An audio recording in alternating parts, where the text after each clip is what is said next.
FDA advisor who told the government to approve LASIK eye surgery back in the 90s is now saying it should not have happened. This comes as more patients are having the procedure and a number of them are seeing problems instead of seeing better. Ginger Allen digs into the pros and cons of LASIK. Imagine today that every good thing that we see, and tomorrow you don't. 1 year ago, Rick Rickley, a gourmet food truck owner who loves the outdoors, wanted to wear sunglasses rather than his prescription glasses. But LASIK eye surgery left him seeing anything but 20/20. There'll be substantial blurriness. It's just fuzzy. And if I were to cover my right eye, I mean, even now, I've lost focus of your facial image. For months after that, I would see rainbows shooting out of lights and halos around everything. Heather Christensen had LASIK surgery 8 years ago. She didn't need glasses then. As I was reaching 40, I started having trouble reading labels and small print. And now she does. Both she and Rickley say they regret the surgery. Yeah, definitely. I wouldn't do it again. Absolutely. Yeah, I would definitely, I think I'd be in a much better place if I hadn't. The eye team obtained 500 complaints since 2015, sent to the FDA, patients reporting halos, glares, shadows, severe dry eyes, and immense pain. In a recent study, the FDA found nearly half of the patients report having some complications 3 months after surgery.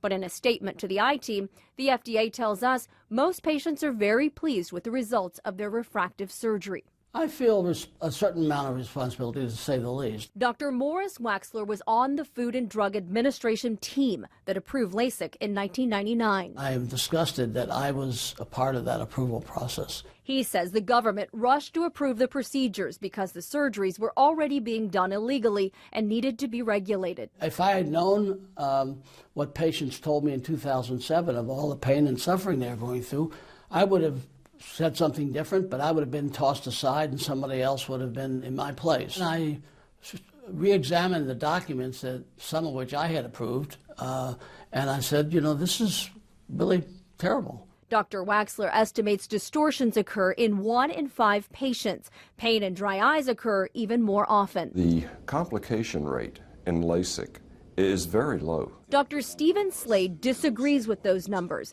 He is a member of the Refractive Surgery Council. Much less than 1%. The Houston ophthalmologist performed the first LASIK procedure in the U.S. We have 20 years of experience with LASIK and close to 20 million patients that have had it done. So it's been a very successful procedure. He says the procedure has improved over time. 7,000 studies support it, and while distortions occasionally occur, he says they are short-term. We're not here so patients can be guaranteed of throwing away their glasses.